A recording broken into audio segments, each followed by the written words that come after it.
यार बचपन में हम सब बहुत सारे मजेदार कार्टून शोज देखते थे जिसको देखकर हमें काफी मजा भी आता था। पर ज्यादातर लोगों को अपने फेवरेट कार्टून या एनिमेटेड शोज का डार्क सीक्रेट और कॉन्स्पिरेसी थ्योरीज पता ही नहीं है। इसलिए आज हम आपको कुछ ऐसे कॉन्स्पिरेसी थ्योरीज बोलने वाले हैं जिसको देखकर आपका उस कार्टून को देखने का नजरिया पूरी तरह से बदल जाएगा। वैसे इससे पहले अगर आप नए हो मेरे चैनल पर, do hit that like and subscribe button. हम बहुत ही क्लोज है 1000 सब्सक्राइबर्स से। तो चलिए without wasting any time let's get started. Number 4, Phineas and Ferb. इस कॉन्स्पिरेसी के अनुसार फिनियस और फर्ब शो हमें कैंडिस के पॉइंट ऑफ व्यू से दिखाया जाता है। तो होता यह है कि कैंडिस के भाई फिनियस और फर्ब बचपन में ही मर जाते हैं। इसी से कैंडिस को बहुत बड़ा सदमा पहुंचता है और उसे लगने लगता है कि उसके भाई कभी मरे ही नहीं थे और से started hallucinating. To prove this I will give you an example. जब भी कैंडिस फिनियस और फर्ब के करतूतों के बारे में अपने मम्मी को कंप्लेन करने जाती है, तब उसके मम्मी को फिनियस और फर्ब कभी दिखते ही नहीं थे। मोरओवर, क्या आपको पता है डॉक्टर डूफिन्समर्स को विलेन के जैसा क्यों दिखाया गया था? इट्स ऑल बिकॉज वो डॉक्टर और कोई नहीं, कैंडिस के साइकेट्रिस्ट था।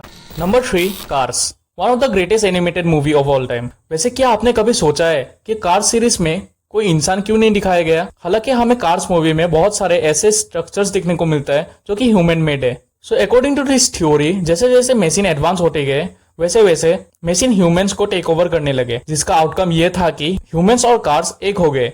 इसलिए हमें कार्स में उनके आंख, मुंह और उनके जीभ भी देखने को मिलता है। और सबसे डरावना बात यह है कि कार्स फ्रेंचाइज के क्रिएटिव डायरेक्टर ने खुद इस थ्योरी को कंफर्म किया है। Number 2, Pokemon. क्या आपने कभी सोचा है एश का उम्र क्यों नहीं बढ़ता? तो ये कॉन्स्पिरेसी थ्योरी के अकॉर्डिंग पोकेमॉन के पहले एपिसोड में पिकासो एश को बचाने के लिए काफी पावरफुल थंडर शॉक मारता है, जिसके वजह से एश सीधा कोमा में चला जाता है। और जो हमें पूरे पोकेमॉन सीरीज में दिखाया गया था वो सब एश का इमेजिनेशन था। इसीलिए हमें कभी एश का एज बढ़ते हुए नहीं दिखाया गया। और तो और शायद इसीलिए हमें नर्ड जो और ऑफिसर जेनी हर जगह एक ही जैसे देखने को मिलता है। Number 1, courage the cowardly dog. एक ऐसा शो जो पहले से ही इतना डरावना है, अगर उसमें थ्योरीज भी ऐड किया जाए तो क्या ही कहना। इस शो में हमें 3 मेंबर्स दिखाए जाते हैं और हमें इस शो में हर एक एपिसोड में बहुत सारे अलग अलग डिमंस दिखाए जाते हैं जिनसे करेज डरते हुए दिखाई देता है। सो लेट मी से यू, करेज एक डॉग है जो कि उस फैमिली मेंबर का एक हिस्सा है। सो थ्योरी के अनुसार वो सब डिमंस ने इंसान थे। Okay, let me explain you. आपने तो देखा ही होगा कि डॉग्स हमेशा अनजान लोगों पर भौंकते हैं, और अगर आप करेज के पॉइंट ऑफ व्यू से देखेंगे